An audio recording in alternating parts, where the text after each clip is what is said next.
ज्ञान और शक्ति एकत्रित दुर्लभ ही है दिख जाए, परंतु हनुमान जी में ये आसानी से दिख जाता है। ज्ञान भी, ज्ञान के सागर और अतुलित बल के धाम, ऐसे हनुमान जी के जन्म महोत्सव का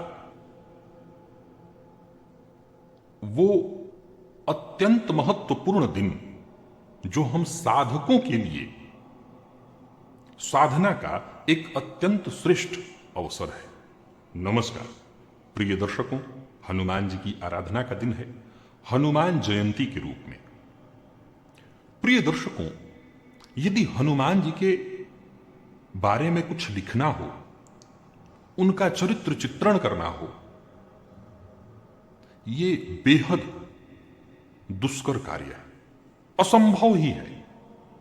किसी देवी देवता के बारे में हम जैसे आम मनुष्य क्या कह सकते हैं, क्या लिख सकते हैं? क्या यह संभव है लिख पाना? लेकिन मैं सोचता हूं कि यदि हनुमान जी के बारे में लिखना हो, हनुमान जी के चरित्र का चित्रण करना हो, अगर आपको हनुमान जी के बारे में कुछ कहना है, उनके चरित्र का चित्रण करना है, तो हम सिर्फ एक लाइन में यह बात कह सकते हैं, भगवान श्री राम का मूर्तिमंत अगर प्रेम है तो वो हनुमान जी है। बस, अब इसी में सब कुछ है। जैसे राधा रानी, ये कोई अलग कुछ नहीं थी, भगवान श्री कृष्ण का जो प्रेम था, उसी प्रेम की ये स्वरूपा थी, प्रेम विग्रह। ये अलग नहीं थी, भगवान श्री कृष्ण से ये अलग नहीं थी। भगवान जब धरा पर आते हैं तो उनके साथ जितनी भी उनकी चीजें होती हैं वो सब सजीव होती हैं। जैसे भगवान श्री कृष्ण के भागवत में अगर आप सुने तो उनकी जो बांसुरी थी वो भी सजीव, सब कुछ सजीव था, तो उनका प्रेम भी सजीव था, मूर्तिमंत स्वरूप में, राधा रानी के रूप में। तो वैसे ही अगर देखा जाए तो हनुमान जी भगवान श्री राम के मूर्तिमंत प्रेम थे। सेवक तो उन्होंने स्वयं अपने आप को कहा, और वो थे, लेकिन वो असल में देखा जाए तो भगवान श्री राम का प्रेम कैसा होगा, उस प्रेम के स्वरूप को अगर आप देखना चाहते हैं तो हनुमान जी को देख लीजिए, वही है उनका प्रेम, भक्ति, अद्भुत भक्ति। और जब ऐसे भक्त की भक्ति करनी हो है तो बेहद आसान, लेकिन कुछ शर्त, कुछ नियम, उसका पालन करना होता है। हनुमान जी की आराधना कठिन भी है, बेहद आसान भी है। अगर बात हम गृहस्थ आश्रमियों की करें तो हमारे लिए तो बेहद आसान है, क्योंकि हमारे लिए कोई नियम बनाया नहीं गया, हमारे लिए तो सिर्फ एक ही नियम बनाया गया, भाव। भाव ले आओ स्वभाव में, और अभाव में भी भगवान को याद करो, सब कुछ प्राप्त हो जाएगा। तो हमारे लिए नियम तो बस इतना ही है कि स्वभाव में भाव ले आना है।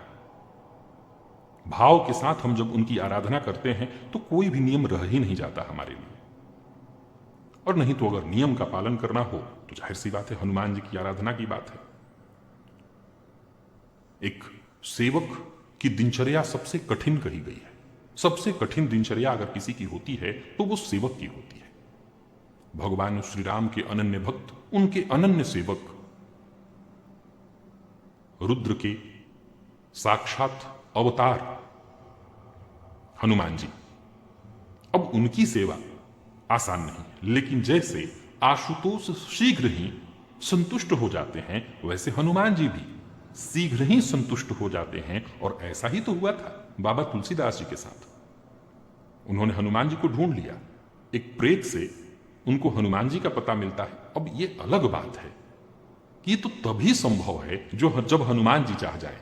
हनुमान जी न चाहें तो न तो प्रेत मिलेगा, और हनुमान जी न चाहें तो फिर वो नहीं मिलेंगे। हाँ, हनुमान जी अगर चाह जाएं तो फिर वो मार्ग दिखाने वाला मिल जाएगा जो उन तक पहुंचा देगा, और वो मिल जाएंगे तो वो राम जी तक पहुंचा देंगे। बाबा तुलसीदास को इस कलयुग में राम जी के दर्शन उन्होंने करा दिए थे। सबको मुक्ति देने वाले, सबको कष्ट से सदैव इन्होंने मुक्ति दिलाई है। हनुमान जी की शरण में जब हम चले जाते हैं तो कोई पीड़ा बच कहां जाती है। जब हनुमान जी की शरण में हम होते हैं तो कोई कष्ट होता कहां है। हनुमान जी की शरण में छत्र छाया में जब कोई चला जाए तो उसके जीवन में कहीं कष्ट होता ही नहीं है, किसी भी तरह का नहीं।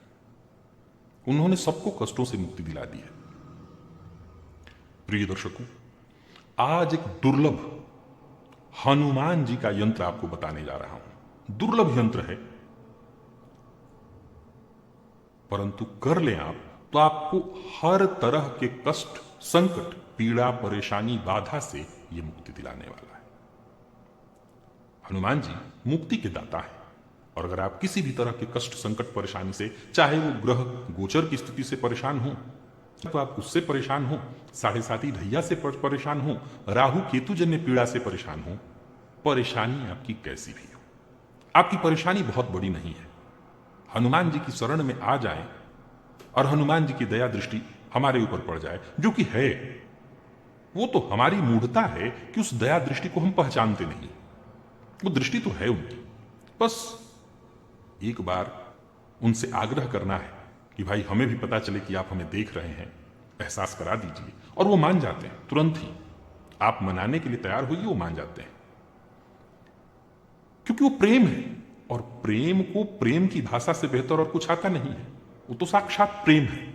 और जाकर के प्रेम से जब आप बालक बनकर के उनके सम्मुख प्रार्थना करेंगे तो प्रेम प्रेम में सम्मिलित हो जाता है। तो प्रेम से हनुमान जी के पास आइए और प्रेम से उनकी शरण में, चरण में साष्टांग हो जाइए, लेट जाइए कि अब जो है सो आप है, निकाल दीजिए। निकाल देंगे। प्रिय दर्शकों, मैं फिर वही कहूंगा कि मैं आपके कष्ट गिना नहीं पाऊंगा, क्योंकि आपके पास तरह तरह के कष्ट हैं, और मैं जानता हूं कि कष्ट उतने बड़े हैं नहीं, वो तो बस इनकी दृष्टि नहीं पड़ रही है, इसीलिए आप परेशान हैं। मैं आपको स्क्रीन पर एक यंत्र दिखा रहा हूं, इस यंत्र को आप देखिए। यंत्र बेहद सरल है, लेकिन जितना यह सरल है उतना ही अद्भुत है।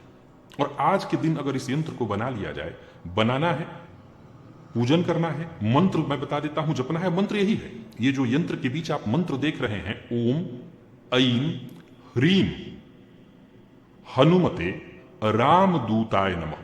फिर से सुनिए, ओम ऐं ह्रीम हनुमते रामदूताय नमः। ओम ऐं ह्रीम हनुमते रामदूताय नमः। यही मंत्र है, और इसी मंत्र को जपना भी है। 3 माला, मात्र 3 माला। और यंत्र भोजपत्र पर बनाना है। भोजपत्र पर बनाने की विधि आप सभी लोग जानते हैं कि स्नानादि से निवृत्त होकर के आज हनुमान जयंती के ही दिन या हनुमान जन्मोत्सव, सबसे पहले आपको करना क्या है, ये यंत्र बड़ा ही अमोघ है। ये मैं नहीं कहूंगा कि इस यंत्र के बारे में कुछ मुझे प्रशंसा करनी है, ये आजमाया हुआ है। जब आसन पर बैठ जाइए और पूर्वाभिमुख होकर के या उत्तराभिमुख होकर के घी का एक दिया जला लीजिए। जब भी पूजा पाठ करते हैं तो कर्म साक्षी दीपक जला लेना चाहिए। सबसे पहले हाथ जोड़ करके गणेश जी का ध्यान करिए, गुरु का ध्यान करिए, आचमन कर लीजिए 3 बार, अपने ऊपर जल छिड़क लीजिए, आसन पर जल छिड़क लीजिए, प्राणायाम कर लीजिएगा, और इसके पश्चात इस यंत्र को बनाइए। कैसे बनाना है, तो भोजपत्र पर बस सामने जैसे देख रहे हैं, चारों कोनों में राम राम और बीच में ये मंत्र। आसानी से यंत्र आप बना लेंगे। भोजपत्र पर बना लीजिए, और इसके पश्चात पात्र में, जैसे तांबे का प्लेट हो, चांदी का प्लेट हो, उसमें रख करके एकदम साक्षात हनुमान जी हैं। याद रखिएगा, ये यंत्र नहीं, साक्षात हनुमान जी ही हैं। और इसके पश्चात विधिवत पूजा कर दीजिए, गंधक्षत पुष्प धूप दीप नैवेद्य। और फिर इस मंत्र का, ये जो मैंने अभी मंत्र पढ़ा, ओम ऐं ह्रीम हनुमते रामदूताय नमः, 3 माला जप करिए। 108 108 108 रुद्राक्ष पर या जो भी आपके पास चीज हो, मंत्र को जपिए। और मंत्र जपने के पश्चात चांदी की ताबीज में इस यंत्र को भर लीजिए, मुंह उसका सील कर दीजिए, मोम इत्यादि से बंद कर दीजिए।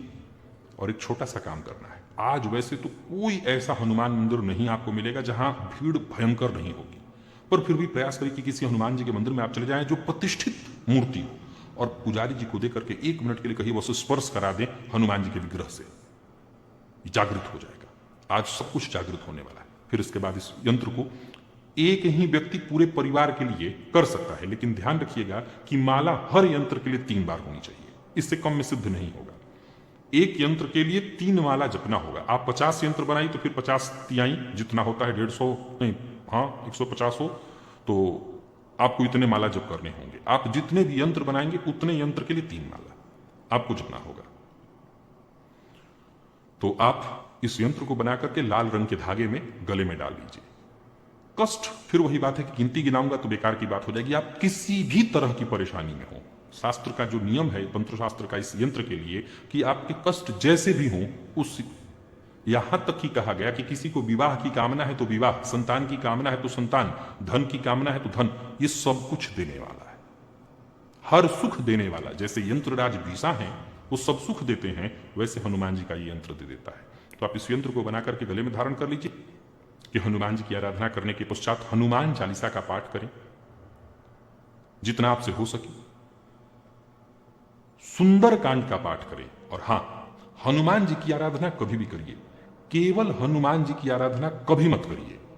ज्यादा से ज्यादा पहले राम जी की आराधना करिए, थोड़ा सा हनुमान जी की कर लीजिए। राम जी की आराधना से ही हनुमान जी प्रसन्न होते हैं, ये बात हमेशा ध्यान रखिएगा। हनुमान जी की आराधना केवल अगर अकेले हनुमान जी की करेंगे तो वो नहीं मिल पाएगा जो राम जी की आराधना करने से तुरंत मिल जाएगा। तो राम जी की आराधना करिए, साथ में थोड़ा सा हनुमान जी की भी कर लीजिए। सुंदरकांड उनको बड़ा प्रिय है, तो सुंदरकांड उनको सुना दीजिए, सुंदरकांड उनको सुना दीजिए, बहुत पसंद करते हैं उसको, जानते ही आप क्यों उनको प्रिय है। तो बस आप उन्हें सुंदरकांड सुनाइए और बाकी जो पूजा पाठ सभी लोग करते हैं वो करिए। इस यंत्र को आज अवश्य बना लीजिएगा। घर का बालक, वृद्ध, रोगी, जिसकी जैसी आवश्यकता, उस आवश्यकता हेतु यंत्र बस ऐसे ही बनेगा, गले में बना करके डाल दीजिए, लाभ आपको मिल जाएगा।